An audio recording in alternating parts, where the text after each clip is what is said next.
O modelo funcionava com selos eletrônicos instalados nas linhas de produção que registravam em tempo real cada garrafa fabricada. O mecanismo tinha foco fiscal, mas também ajudava a coibir falsificações e proteger a saúde do consumidor. Por isso, eu sigo agora aqui com o Serapião e também comigo vai estar a minha colega Amanda Barradas e o senador Nelsinho Trade, para que a gente possa entender bem essa proposta que o Senado Federal vai voltar a discutir nesta semana e na próxima semana, nesses próximos dias, por conta desse número alto de casos. Amanda, bem-vinda.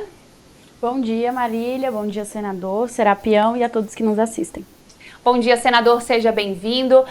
Nossos colegas vão aqui começar essa discussão. Agradeço a Amanda, ela que viabilizou toda essa conversa com a gente hoje. E eu gostaria de perguntar, senador, já iniciar perguntando o que é o Sicoob, né? Que a gente fala de Sicoob e muitas pessoas acabam ligando aí a uma instituição financeira, mas eu quero que o senhor possa explicar para a gente, nessa situação, o que é o Sicoob. Muito bom dia, Marília, bom dia, Amanda, bom dia, Serapião, a todos os telespectadores do Acorda Metrópolis. É um prazer estar aqui falando com vocês. O sistema de rastreamento, assim denominado Sicoob, do jeito que pronuncia e escreve. A instituição é Sicoob mudo. E é interessante a gente poder observar algumas situações que estão aí a olhos vistos, incomodando e dando um terror na sociedade brasileira. Fazia tempo que eu não acordava de manhã, eu gosto de ligar o rádio, e ouvir as notícias conforme eu ouvi hoje. Boletim atualizado da intoxicação do metanol. Aí eu lembrei, na época da Covid, que tinha toda manhã também o boletim atualizado da Covid. Ora, é algo que a gente precisa intervir de uma maneira pragmática para que essa situação possa ser estancada e, consequentemente, voltar à tranquilidade na família brasileira. Porque todo mundo tem filho, neto, amigo, você mesmo, que pode ir para algum lugar, tomar um drink e acabar se intoxicando. E essa intoxicação, eu falo na condição de médico, se ela for numa dosagem elevada, ela pode levar a sequelas terríveis, como a cegueira, morte cerebral e o óbito da pessoa intoxicada. Dessa forma, a gente precisa observar aonde que a gente tem ação para poder ser feita no sentido de estancar essa situação. E aí a gente foi estudar, foi ver casos semelhantes que aconteceram mundo afora, dentre eles na República Dominicana, que tinham centenas de mortes durante o mês e que a partir do momento que voltou o sistema de rastreamento de centenas de mortes que tinha, voltou a zero e é um assunto superado. Então, não sou dono da verdade, mas é bom trazer os especialistas para debater numa audiência pública. O próprio nome já diz, ela vai ser pública, transparente, eles vão dar a opinião deles, nós vamos saber por que esse sistema que tinha no Brasil foi tirado, e se ele voltar, se garante o mesmo resultado que teve a República Dominicana. Mais uma vez, eu ressalto, eu sou médico e eu quero dizer para vocês o seguinte, a cada caso notificado, nós temos 5 que não foram notificados. Então é muito importante observar que esse número, com certeza, já ultrapassou as casas dos milhares no Brasil afora. Amanda? Senador, o antigo Sicoob controlava apenas cervejas e refrigerantes, não abrangia os destilados, né, que são a causa principal das intoxicações que a gente anda vendo.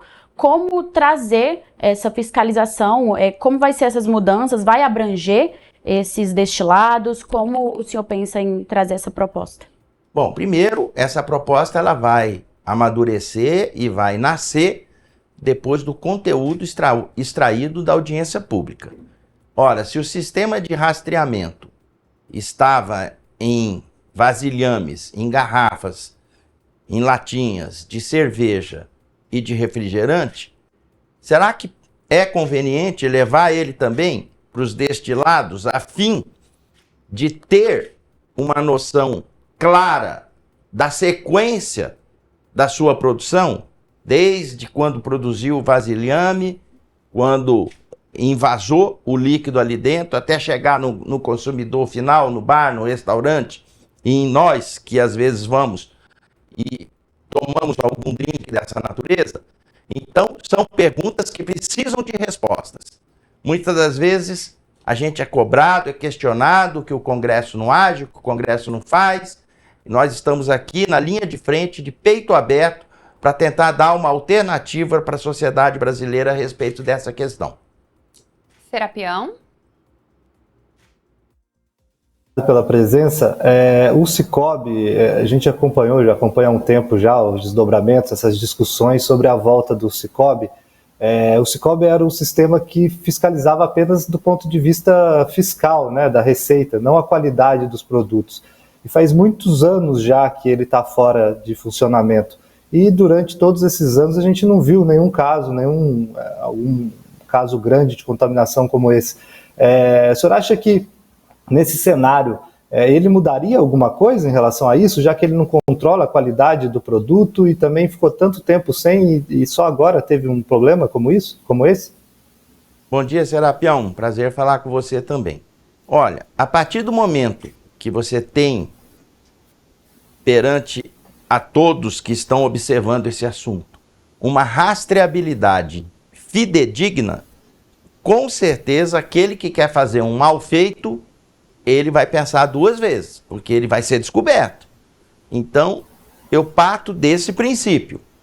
Por isso que eu chamei a audiência pública. Lá vai estar todos os envolvidos nessa questão, aqueles que defendem a volta, aqueles que não defendem, para a gente poder extrair dela o conteúdo necessário no sentido de nós buscarmos a melhor ação em função dessa situação que nós estamos vivenciando.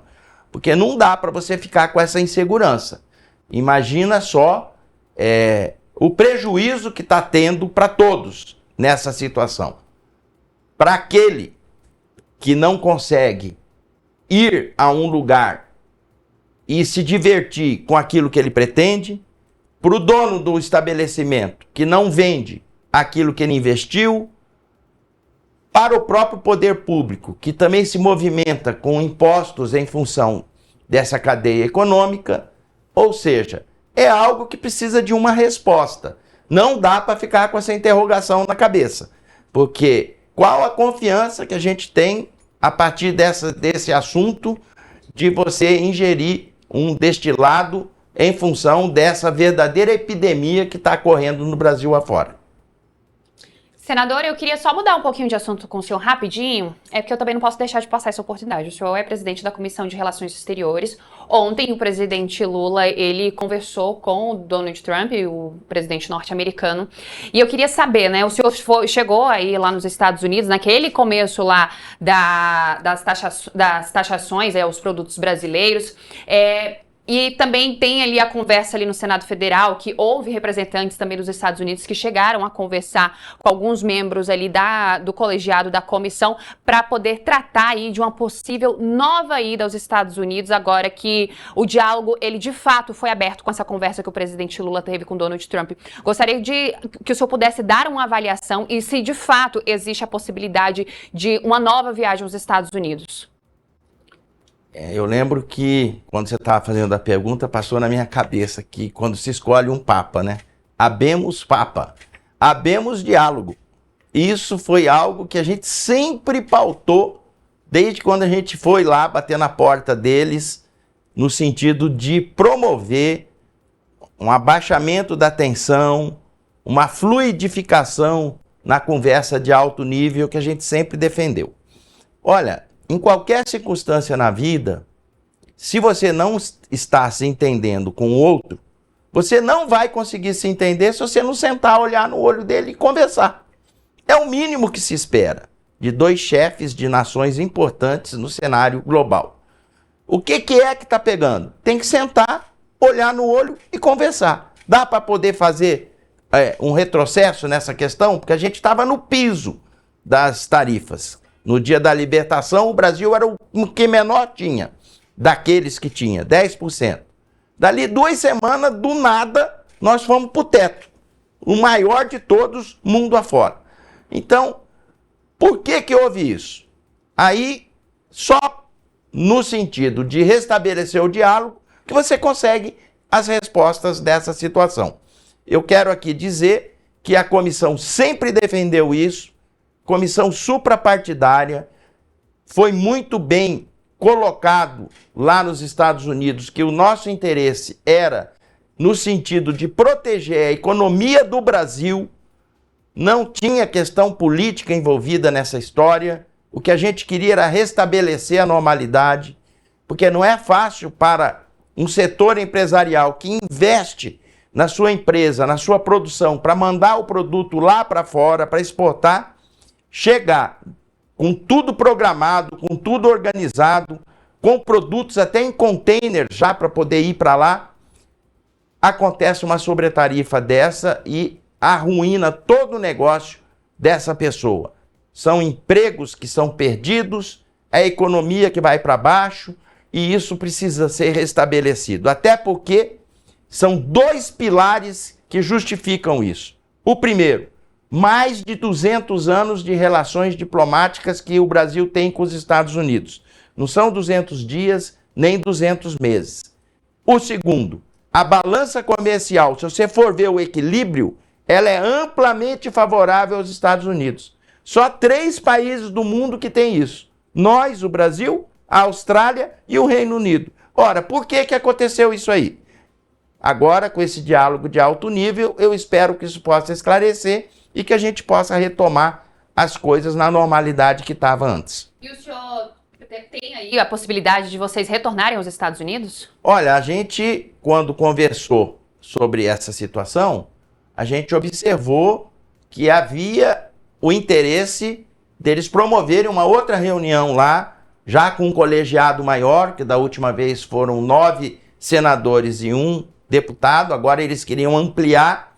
A gente se dispôs aí, a comissão está funcionando, ela está institucionalizada, mas lá, como em qualquer lugar, aqui também às vezes tem isso, ocorreu uma crise política, o Senado não aprovou o orçamento, deu lá um blackout lá nas contas do governo americano e naturalmente esse assunto passou na frente desse outro.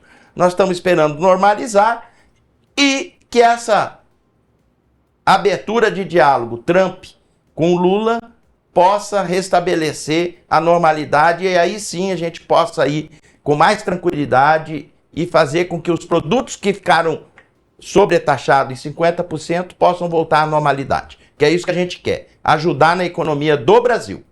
Amanda? Senador, voltando ao assunto sobre o sistema de controle, que o senhor acredita, defende a retomada, sobre essa audiência pública, eu gostaria de saber quais órgãos vão participar, quais especialistas vão estar ali, e se já há um diálogo com a Anvisa e a Receita para viabilizar esse retorno, tanto financeiro quanto institucional, porque o TCU encerrou em 2016 o sistema, alegando ser caro e pouco efetivo isso. Olha, Anvisa já foi chamada, vai mandar um representante. Ministério da Saúde foi chamado, vai mandar representante.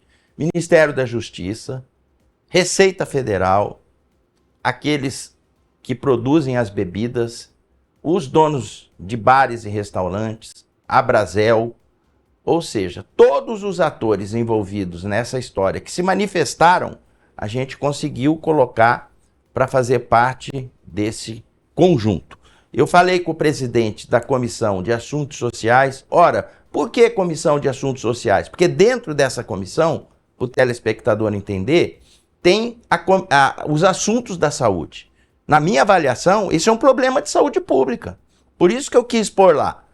Vamos pôr na defesa do consumidor. Vamos. Mas quando vem relacionada à questão de saúde, o holofote é maior, as atenções são redobradas. Então nós vamos colocar lá todos esses envolvidos para a gente poder chegar no melhor denominador no sentido de ver se esse é o caminho para poder estancar essa situação a médio e longo prazo e quais seriam os outros a curto prazo. Porque com essa interrogação na cabeça da sociedade brasileira, todo mundo também está perdendo. Não é só a gente, é o dono do bar, é o cara que vende a bebida. Vocês podem ver que despencou o consumo de bebidas alcoólicas nos últimos 10 dias Brasil afora. É isso que a gente precisa ver e restabelecer também a normalidade. Serapião? A empresa que prestava esse serviço será convidada também, senador? Como é isso? Ou será a ideia desse projeto, nessa proposta de vocês, se fazer uma nova licitação, enfim, ou é retomar o contrato anterior? Não, não está nesse escopo, até porque a gente não tem nenhuma legitimidade para proceder dessa forma. Nós queremos ver qual que é o caminho, apontar o caminho para quem é do executivo, e aí o executivo, com a caneta na mão, proceder dentro da legalidade os trâmites necessários. Meus colegas, têm mais alguma pergunta para o senador? Nenhuma. Senador Nelsinho Trade, do PSD do Mato Grosso do Sul, muito obrigado por vir aqui no Acorda Metrópolis dessa terça-feira. As portas estão abertas. A gente segue acompanhando esse caso envolvendo as intoxicações de metanol e também o trabalho que será feito pela comissão, além também da Comissão de Relações Exteriores, onde o senhor é o presidente. A gente também vai continuar acompanhando por conta desse caso envolvendo as taxações dos Estados Unidos. Muito obrigado, senador. Muito obrigada, Amanda. E eu continuo aqui com o Fábio Serapião.